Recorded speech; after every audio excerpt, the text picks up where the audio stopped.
একজন ডাইরেক্টরই কিন্তু আর্টিস্ট তৈরি করেন। আমার কাছে প্রতিটা দিনই প্রতিটা মুহূর্তই হচ্ছে মা দিবস। আমার মনে হয় যে আমার আম্মু হচ্ছেন আমার মাথার উপরে একটা ছায়া। এটা অসম্ভব ভালো লেগেছে। এই যে এই উদ্যোগটা নেওয়া হলো, এটা আমার কাছে মনে হচ্ছে যে প্রতিটা ডিরেক্টর যেমন হচ্ছে মনের দিক থেকে অনেক বড় হয়ে গেছেন, ওরকম আমরাও যদি শিল্পীরা এরকম উদ্যোগ নিতে পারতাম এটা আরও ভালো হতো।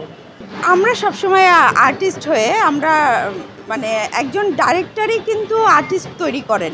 তো আমরা সবসময় সব ডাইরেক্টরদেরকে অনেক সম্মান করি, শ্রদ্ধা করি, কারণ ডাইরেক্টর ছাড়া আর্টিস্ট কখনোই হচ্ছে তৈরি হয় না। মা দিবস আমি আমার আম্মুকে ছাড়া একদিনও থাকতে পারি না। আমার কাছে প্রতিটা দিনই প্রতিটা মুহূর্তই হচ্ছে মা দিবস।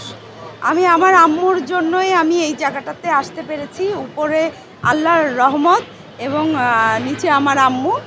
আমার শুরুটাই হয়েছিল আমার আম্মুর হাত দিয়ে। আম্মু আমাকে শুরুতেই নাচ এবং গান শিখিয়েছিলেন এবং আমার সব জায়গায় প্রতিটা ক্ষেত্রেই হচ্ছে আম্মু আমার পাশে থাকেন। তো আমার মনে হয় যে আমার আম্মু হচ্ছেন আমার মাথার উপরে একটা ছায়া।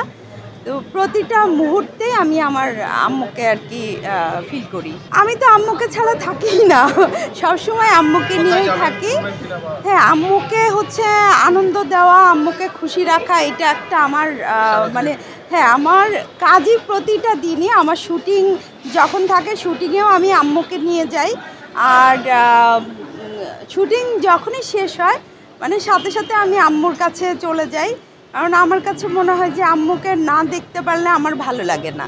তো আমি প্রতিটা মুহূর্তেই আমি আম্মুকেই হচ্ছে দিতে চাই। আগামী আমার বেশ কয়েকটা কাজ হচ্ছে, এর মধ্যে কিছু টেলিফিল্ম করলাম, নাটক করলাম, আবার কোরবানি ঈদে আমার রাজকুমারী ছবিটা রিলিজ হবে।